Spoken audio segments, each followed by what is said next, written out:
அனைவருக்கும் அன்பான வணக்கம். தினம் ஒரு திருக்குறள். பணியுமாம் என்றும் பெருமை, சிறுமை அணியுமாம் தன்னை வியந்து. எவ்வளோ அழகாக சொல்கிறாரு பாருங்க வள்ளுவர். அதாவது பணியுமாம் என்றும் பெருமை, அதாவது நல்ல பெருமையானவர்கள், பண்பை உடையவர்கள், புரியுதுங்களா? அவங்க எப்போவுமே எப்படி இருப்பாங்களாம்? பணிவாக இருப்பாங்களாம். சரியா? பணியுமாம் என்றும் பெருமை.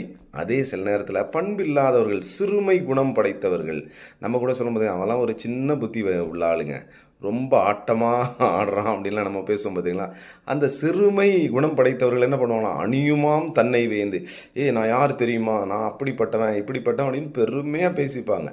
யார் பேசுவா? சிறுமை குணம் உடையவர்கள், பண்பில்லாதவர்கள் என்னம்மா தன்னை வியந்து அவங்கள பற்றி ரொம்ப ஓஹோன்னு பேசுவாங்களாம். அதே உண்மையான பெருமை கொண்டவர்கள் எப்படி இருப்பாங்க? பணிவாக இருப்பார்கள் அப்படின்னு யார் சொல்கிறா? நம்ம வள்ளுவர் சொல்கிறார். சரிங்களா? நன்றி, வணக்கம்.